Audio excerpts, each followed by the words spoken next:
જય માતાજી મિત્રો, મારી ચેનલ મમતાની રસોઈમાં તમારું સ્વાગત છે। આજે આપણે બનાવીશું હોળી સ્પેશિયલ માલપુઆ। તો મોઢામાં મૂકતા જ ઓગળી જાય તેવા એકદમ સોફ્ટ આપણે ઘઉંના લોટના માલપુઆ બનાવીશું। માલપુઆનું ખીરું બનાવવા માટે મેં અત્યારે ઘઉંનો ઝીણો રોટલીનો લોટ લીધો છે। તો અત્યારે મેં એક વાટકી નાની લોટ લીધો છે। તો આપણે તેનું ખીરું બનાવવા માટે અત્યારે એક મોટો મિક્સર જાર લઈ લઈશું અને એક વાટકી લોટ આપણે આ મિક્સર જારની અંદર એડ કરીશું। હવે ઘઉંના લોટની સાથે આપણે એક વાટકી ઝીણો રવો લીધો છે તે અંદર એડ કરીશું। તો ઝીણો રવો એડ કરવાથી માલપુઆ આપણા એકદમ સરસ સોફ્ટ બનશે। જો તમારી પાસે મોટો સોજી હોય તો તમે તેને મિક્સરમાં એકવાર ચલાવીને આ રીતે ઝીણું કરી શકો છો। તેની સાથે મેં 2 ઇલાયચીને ફોલીને આ રીતે દાણા કાઢી લીધા છે, તે આપણે લોટની અંદર લઈ લઈશું અને તેની સાથે આપણે અત્યારે 2 ચમચી જેટલી આખી ખાંડ એડ કરીશું। અને અત્યારે બીજું કશું જ એડ કર્યા વગર આપણે પહેલાં એકવાર 30 સેકન્ડ મિક્સરને ફેરવી અને બંને લોટને મિક્સ કરી લઈશું। બંને લોટને મેં મિક્સરમાં એકવાર ફેરવી લીધા છે। હવે અત્યારે આપણે દૂધની મલાઈ લીધી છે 2 ચમચી જેટલી, તે આપણે આ લોટની અંદર લઈ લઈશું। તો આનાથી આપણા માલપુઆ જે બનશે એકદમ માવેદાર અને સોફ્ટ બનશે। તો તમે આ રીતે ક્યારેય માલપુઆ ન બનાવ્યા હોય તો જરૂરથી ટ્રાય કરજો, એકદમ સરસ એવા માલપુઆ બનીને તૈયાર થાય છે। તો તમને મારી આ રેસીપી પસંદ આવે તો વિડીયોને લાઇક, શેર અને ચેનલ પર નવા છો તો ચેનલને સબસ્ક્રાઈબ કરવાનું બિલકુલ ભૂલતા નહીં। હવે અત્યારે આપણે આ માલપુઆનું ખીરું બનાવવા માટે મેં દૂધ લીધું છે 1 મોટી વાટકી, તે આપણે અંદર એડ કરીશું। તો અત્યારે આપણે જે વાટકીથી લોટ લીધો છે તે વાટકીના માપ પ્રમાણે 1.5 વાટકી દૂધ લીધું છે, તે અંદર એડ કરી દઈશું। દૂધ એડ કર્યા પછી મેં એકવાર મિક્સરને ફેરવી લીધું છે। તો અત્યારે આપણને દૂધ થોડું ઓછું લાગે છે તો ફરી આપણે અડધી વાટકી જેટલું દૂધ એડ કરીશું। તો તમે દૂધની જગ્યાએ પાણીનો ઉપયોગ પણ કરી શકો છો। તો ફરી આપણે એકવાર મિક્સરને ચલાવી અને એકદમ સરસ એવું ખીરું તૈયાર કરીશું। તો ફરી આપણે મિક્સ કરી લીધું છે। તો તમે જોઈ શકો છો આપણે આ રીતે ખીરું તૈયાર કર્યું છે। તો આટલું ખીરું તૈયાર કરવા માટે મારે અત્યારે 2.5 વાટકી જેટલા દૂધની જરૂર પડી છે। 2 વાટકી લોટની સાથે આપણે 2.5 વાટકી જેટલું દૂધ લીધું છે। તો આપણું આ રીતે મીડિયમ કટ એવું ખીરું તૈયાર થયું છે। તો આ રીતે મિક્સરમાં ખીરું તૈયાર કરવાથી ગાંઠા વગરનું મિશ્રણ આપણું આ રીતે તૈયાર થાય છે। તો હવે તેને આપણે એક તપેલીની અંદર કાઢી લઈશું।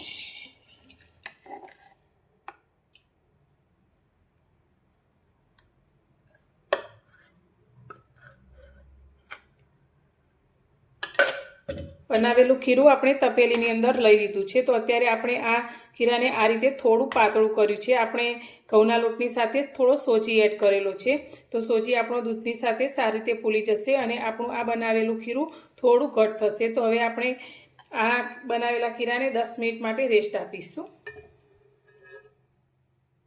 અત્યારે આપણે માલપુઆને મીઠાશ આપવા માટે એક ખાંડનું સિરપ તૈયાર કરીશું। તો તેના માટે મેં 1 વાટકી ખાંડ લીધી છે। જે વાટકીથી આપણે લોટ લીધો છે તે જ વાટકીના માપ પ્રમાણે મેં 1 વાટકી આખી ખાંડ લીધી છે, તે આપણે એક તપેલીની અંદર લઈ લઈશું।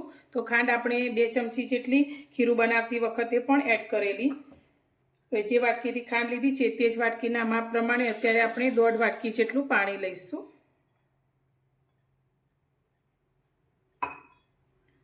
અને મધ જેટલું ચીકાશવાળું આપણું પાણી તૈયાર થાય તે રીતે તેને ગરમ કરીશું। તો આની આપણે કોઈ ચાસણી નથી કરવાની, પણ થોડું ઘટ થાય ચીકાશ પડતું તેટલું જ આપણે તેને ગરમ થવા દઈશું। પાણીમાં ખાંડ આપણી સારી રીતે ઓગળી ગઈ છે અને થોડું મધ જેવું ચીકાશ પડતું આપણું પાણી તૈયાર થયું છે।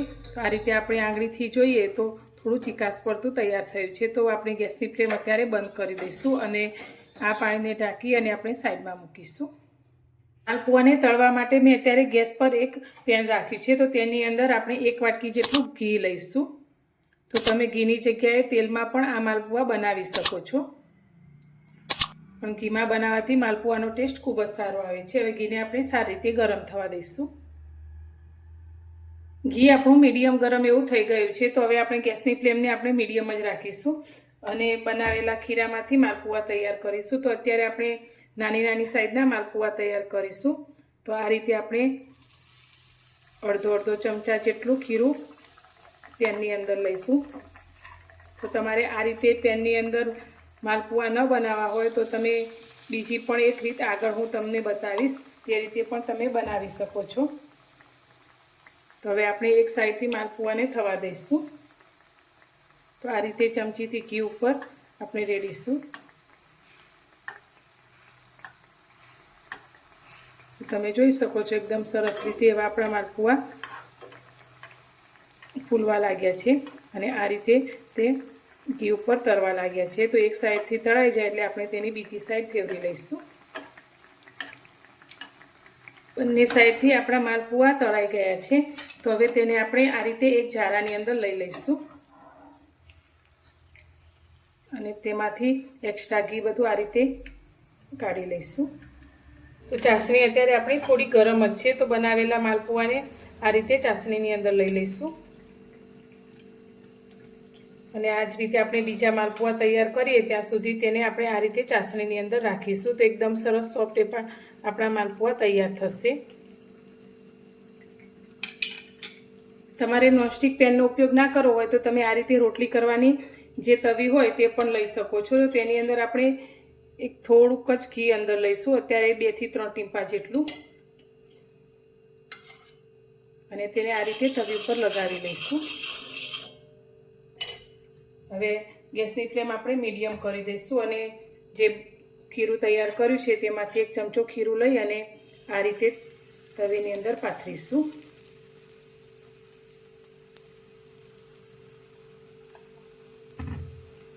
અને તેનું નીચેનું પડ થોડુંક શેકાય ત્યાં સુધી તેને થવા દઈશું.